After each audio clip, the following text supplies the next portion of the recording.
Mi ex apareció después de 5 años con un niño diciendo que era mi hijo. Exigí prueba de ADN y resultó 0%. Pero mi hermana se alió con ella y juntas me humillaron frente a mi trabajo con carteles. Lo que hice después las dejó sin palabras. Tengo 29 años. Trabajo en marketing digital para una empresa mediana. Y honestamente todavía no puedo creer que todo esto me haya pasado. Lo que voy a contar suena tan absurdo que si alguien más me lo contara, probablemente pensaría que está exagerando. Pero juro que cada palabra es verdad. Hace como 1 año y medio, mi exnovia de la universidad, Victoria, me contactó después de 5 años sin hablar, y básicamente intentó arruinarme la vida por completo. Y lo peor, lo que realmente me destruyó, fue que mi propia hermana decidió ayudarla en lugar de creerme a mí. Supongo que debería empezar desde el principio, para que todo tenga sentido. Victoria y yo salimos durante 2 años cuando estábamos en la universidad, tipo de los 20 a los 22 años. Era una relación normal, ya sabes, nada del otro mundo. Nos llevábamos bien, teníamos cosas en común, pero cuando nos graduamos simplemente tomamos caminos diferentes. Ella consiguió un trabajo en otra ciudad, yo me quedé aquí, y las cosas se fueron apagando naturalmente. No hubo drama, no hubo pelea grande ni nada así, solo dejamos de hablar. Creo que la última vez que supe algo de ella fue como 6 meses después de terminar, me mandó un mensaje felicitándome por mi cumpleaños y ya. Después de eso, nada. Cero contacto durante 5 años completos. Mi vida siguió normal, la verdad. Conseguí un trabajo decente. Me mudé a un apartamento propio. Salí con algunas personas, pero nada serio. Mi familia es bastante unida. O al menos lo era antes de todo esto. Somos 4 hermanos en total. Está Natán, que es 2 años mayor que yo, y siempre ha sido como mi mejor amigo, además de mi hermano. Luego estoy yo, Derek. Después está Lauren, 3 años menor que yo, y el más chico que no viene al caso en esta historia porque estaba estudiando en el extranjero cuando todo explotó. Mis padres, William y Susan, siempre fueron de esos que intentaban mantenerse al margen de los conflictos entre hermanos pero que al final terminaban involucrados de todas formas. ¿Me explico? Todo estaba bien, hasta que un día de la nada, era como un martes normal, me llega un mensaje de Victoria en Facebook. 5 años sin saber nada de ella, y de repente me escribe: Hola Derek, necesito hablar contigo urgentemente sobre algo muy importante. Yo quedé tipo, ¿qué? La verdad pensé que tal vez necesitaba alguna referencia laboral o algo así, no sé, cualquier cosa menos lo que vino después. Le respondí con algo casual. Claro, dime qué necesitas. Y ella insistió en que tenía que ser en persona. Ahí ya empecé a sentir que algo raro pasaba porque... ¿Por qué tanto misterio? Pero accedí a verla en un café cerca de mi apartamento un sábado por la tarde. Llegué al café y casi no la reconozco. Había cambiado bastante en 5 años. Estaba sentada en una mesa del fondo, y cuando me acerqué vi que había un niño con ella, un niño como de 4 o 5 años jugando con un carrito de juguete en la mesa. Me senté confundido, y Victoria me mira con esta expresión súper seria, y me dice: Derek, te presento a Mason, tu hijo. Juro que sentí como si me hubieran tirado un balde de agua helada. Me quedé ahí sentado sin poder procesar lo que acababa de escuchar. Intenté hablar, pero ella continuó. Tiene 5 años. Nació 9 meses después de que terminamos. Hice las cuentas, y tú eres el padre. Necesito que empieces a pagar manutención. Lo primero que pensé, después del shock inicial, fue que esto no tenía ningún sentido. Nosotros siempre fuimos cuidadosos, o sea, siempre usábamos protección. Nunca hubo un susto ni nada parecido mientras estuvimos juntos. Y además, 5 años, 5 años, y ahora de repente aparece con esto, le dije. Espera, espera, espera, necesito procesarlo. Si ese niño fuera mío, ¿por qué no me dijiste nada en 5 años? Y ella se puso toda defensiva diciendo que había intentado manejarlo sola pero que ya no podía más, que necesitaba ayuda, que el niño merecía conocer a su padre. Todo sonaba ensayado, como si se hubiera preparado un discurso. Le dije que necesitaba una prueba de paternidad, que no iba a aceptar nada sin estar completamente seguro, y ahí empezó todo el circo. Victoria se molestó muchísimo. Empezó con que cómo podía dudar de ella, que ella no era una mentirosa, que el niño era idéntico a mí, lo cual era ridículo porque el niño no se parecía en nada a mí, para nada. Le mantuve firme. Le dije, Mira, no es personal, pero han pasado 5 años. Esto es algo muy serio, y necesito estar seguro antes de comprometerme a cualquier cosa. Ella siguió resistiéndose. Dijo que las pruebas de ADN eran caras, que era ofensivo que yo dudara de ella. Básicamente puso todas las excusas posibles. Pero yo no cedí. Al final le dije que o hacíamos la prueba, o no había nada más que hablar, y ella medio que aceptó a regañadientes, pero obviamente estaba furiosa. Contraté a una abogada, Rebeca Torres, que me ayudó con todo el proceso legal de la prueba de paternidad. Fue súper profesional y me explicó todos mis derechos. Básicamente me dijo, no firmes nada, no admitas nada, no hagas ningún pago hasta que tengamos resultados confirmados. Programamos la prueba para 2 semanas después en un laboratorio certificado. Durante esas 2 semanas, Victoria no dejó de mandarme mensajes, tipo todos los días, diciendo que Masón me extrañaba, cómo me iba a extrañar si acababa de conocerme, que necesitaba dinero para pañales y comida, tratando de hacerme sentir culpable. Yo simplemente no respondía, o le decía que esperáramos los resultados. Llegó el día de la prueba. Fuimos los tres al laboratorio, yo, Victoria y Masón.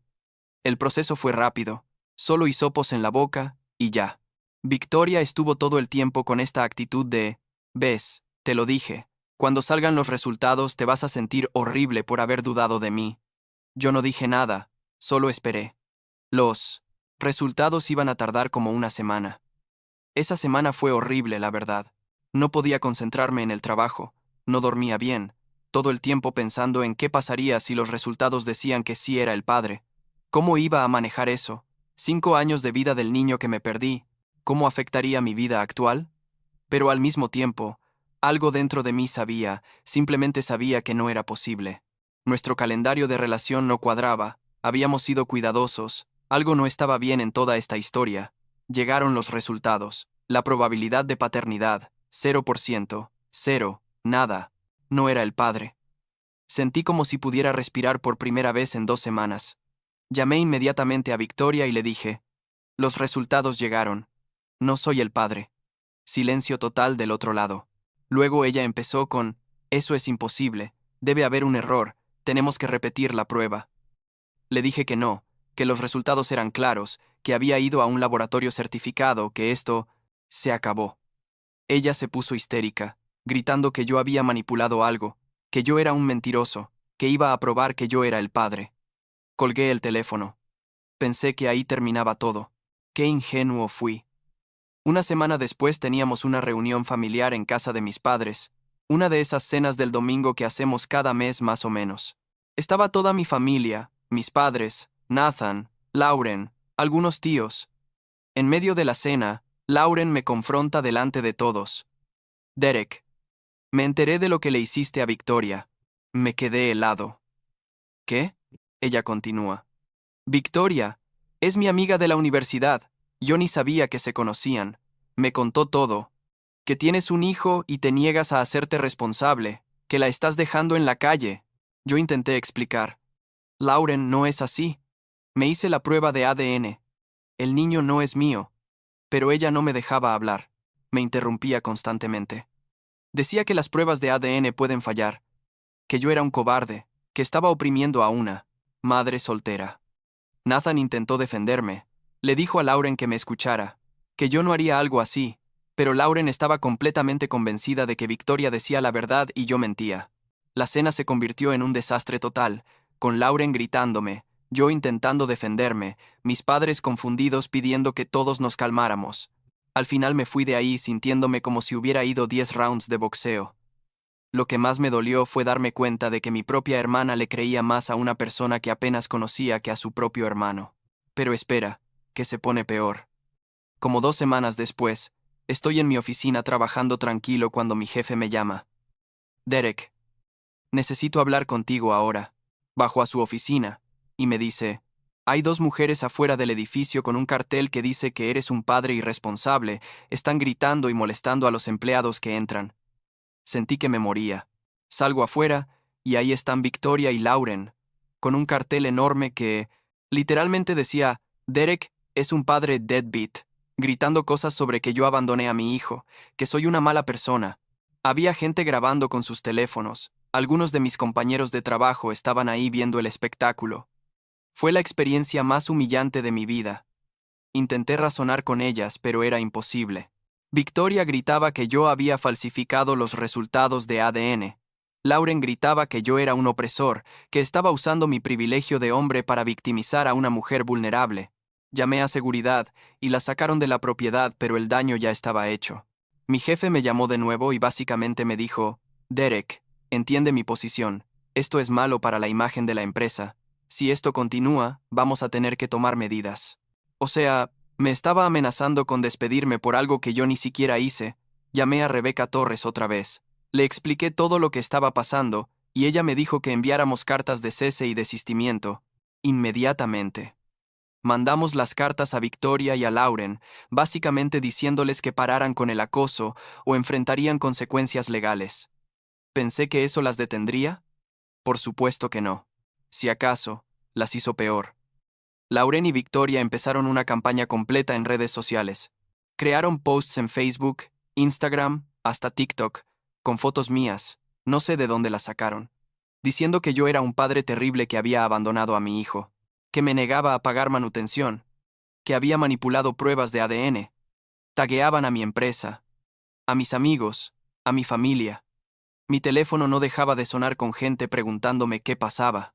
Amigos que no había visto en años me mandaban mensajes diciendo que habían visto los posts. Fue una pesadilla absoluta. Mis padres estaban destrozados. Mi papá, William, le dijo a Lauren que si no paraba, iba a dejar de pagarle el apartamento.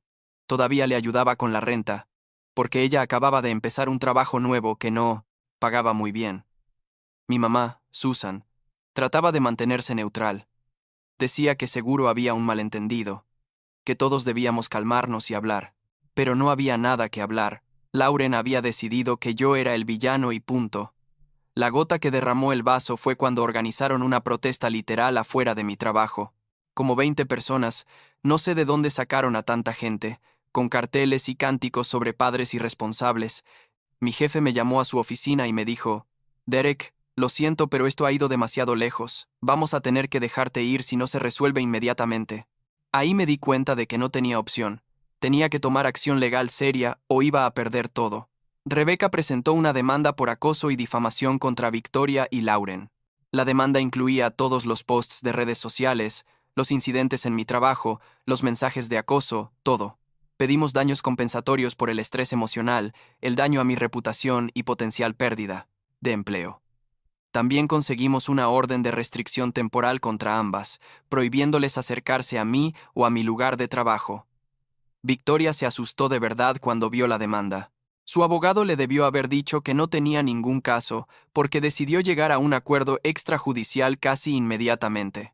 Aceptó pagar una cantidad significativa en daños.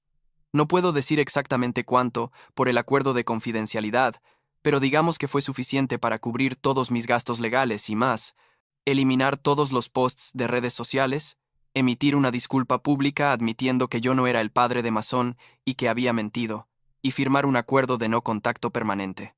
Básicamente admitió que todo había sido una mentira desde el principio. Nunca supe por qué lo hizo.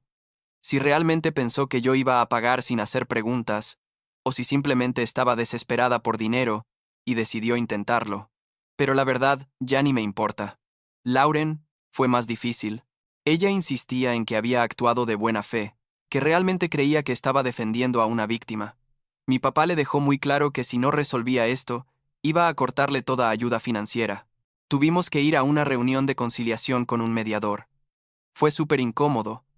Todos sentados en una sala de conferencias con el mediador, intentando que llegáramos a un acuerdo. Lauren lloró durante como media hora, diciendo que solo había intentado hacer lo correcto, que Victoria la había engañado también. Le grité, me gritó, el mediador tuvo que intervenir varias veces para que nos calmáramos. Al final Lauren aceptó un acuerdo similar. Tuvo que pagar daños también, aunque menos que Victoria porque técnicamente ella no había iniciado la mentira original. Tuvo que eliminar todos sus posts, emitir su propia disculpa y firmar el acuerdo de no contacto. Mi mamá terminó ayudándole a pagar porque Lauren no tenía suficiente dinero ahorrado. Fueron como 6 meses de proceso legal en total. 6 meses de estrés absoluto. de no poder dormir bien, de estar constantemente ansioso. Hoy en día, básicamente un año después de que todo terminó legalmente, las cosas están raras. Todavía trabajo en la misma empresa. Mi jefe entendió la situación cuando le mostré todos los documentos legales probando que yo había sido la víctima. Mi reputación se recuperó eventualmente, aunque algunas personas probablemente todavía tienen dudas. Es horrible cómo funciona eso. ¿Sabes? Una mentira puede extenderse súper rápido, pero la verdad tarda mucho más en alcanzarla. Con Lauren no hablo. En absoluto. Cero contacto. Ella intentó acercarse hace unos meses. Me mandó un mensaje largo diciendo que entendía por qué estaba enojado, pero que ella también era una víctima de Victoria, que me extrañaba, que quería arreglar nuestra relación. No le respondí. Nathan me dice que soy muy duro, que ella cometió un error pero que sigue siendo mi hermana. Pero yo no lo veo así. Ella tuvo todas las oportunidades de creerme, de escuchar mi lado, de ver las pruebas que yo tenía. Decidió creerle a una extraña en lugar de a su propio hermano. Y no solo eso, sino que participó activamente en intentar destruir mi vida. Eso no es solo un error, es una traición. No sé si algún día podré perdonarla, honestamente. Mis padres intentan mantenerse neutrales, pero puedo ver que están destrozados por la situación. Mamá llora cada vez que hay una reunión familiar, y Lauren y yo no estamos en la misma habitación. Papá está decepcionado de Lauren. Puedo verlo en su cara cada vez que hablan. Nathan ha sido increíble durante todo esto. Siempre me creyó, siempre me apoyó, incluso cuando el resto de la familia dudaba. La semana pasada me encontré con un viejo amigo de la universidad que había visto algunos de los posts originales antes de que los borraran. Me preguntó, ¿qué había pasado con esa situación del niño? Le conté toda la historia. Y al final me dijo, hermano, qué pesadilla, me alegro de que saliste de eso. Y eso es exactamente lo que fue, una pesadilla. Una pesadilla que duró más de un año y que cambió completamente mi relación con mi familia. A veces me pregunto qué hubiera pasado si simplemente hubiera cedido al principio, si hubiera empezado a pagar sin hacer la prueba de ADN. Estaría pagando por un niño que no es mío. Victoria habría salido ganando con su mentira, y yo habría sido el tonto que se dejó engañar. Es aterrador pensar en cuántos hombres probablemente están en esa situación porque no se defendieron o porque no tuvieron los recursos para pelear. No sé cuál era el plan original de Victoria, si realmente pensó que yo iba a creer que el niño era mío, o si simplemente apostó a que no haría las preguntas correctas. Lo que sí sé es que casi me destruye la vida, y que mi propia hermana la ayudó a hacerlo. Esa es la parte que más me duele todavía. No lo que hizo Victoria, sino lo que hizo Lauren. Puedo entender que una ex intente aprovecharse. Es horrible, pero pasa. Pero tu propia hermana, tu propia sangre, que te traicione así, eso es algo que no puedo procesar del todo incluso ahora. Supongo que lo único positivo que salió de todo esto es que ahora sé exactamente quién está de mi lado cuando las cosas se ponen difíciles. Nathan demostró ser el hermano que siempre pensé que era. Mis amigos verdaderos me apoyaron sin hacer preguntas. Y aprendí a no dar nada por sentado, a conseguir todo por escrito, a protegerme legalmente. Es triste que tuviera que aprender esas lecciones de esta manera, pero bueno, así es la vida, supongo. Ahora estoy enfocándome en reconstruir mi vida, en dejar todo este drama atrás. He estado yendo a terapia porque todo esto definitivamente me afectó más de lo que quiero admitir. Tengo problemas para confiar en la gente ahora, especialmente en mujeres, lo cual sé que no es justo, pero es la realidad de cómo me siento. Mi terapeuta dice que es normal después de una traición así, y que con tiempo podré trabajar en eso. La verdad es que todavía me enojó cuando pienso en todo lo que pasó. Me enojo con Victoria por crear esta mentira elaborada. Me enojó con Lauren por creerle ciegamente. Me enojo con la sociedad en general por estar tan lista para creer que un hombre es culpable sin siquiera ver evidencia. Y me enojó conmigo mismo por haber tenido que pasar por todo esto, por haber gastado miles de dólares en abogados, por haber perdido meses de mi vida lidiando con este caos. Pero al final del día, salí de esto. Las pruebas estaban de mi lado, la verdad estaba de mi lado, y gané. No todo el mundo en esta situación tiene tanta suerte. Así que supongo que por eso necesitaba contar esta historia, para que otros hombres que puedan estar en una situación similar sepan que vale la pena pelear, que vale la pena defenderse, que vale la pena exigir la verdad, incluso cuando todo el mundo esté entucado. Contra. Y también para que la gente entienda que las acusaciones falsas existen, que causan daño real, y que necesitamos tomárnoslas en serio en lugar de asumir automáticamente que el acusado es culpable. No tengo un final perfecto para esta historia porque no hay uno. Mi relación con mi hermana está rota, y no sé si se arreglará algún día. Todavía tengo pesadillas ocasionales sobre perder mi trabajo o mi reputación. Todavía me pongo nervioso cuando veo a Victoria en redes sociales, aunque ella ya no puede contactarme. Pero estoy aquí, estoy bien, tengo mi trabajo, tengo mi vida, y tengo la verdad de mi lado. Y por ahora, eso tiene que ser suficiente.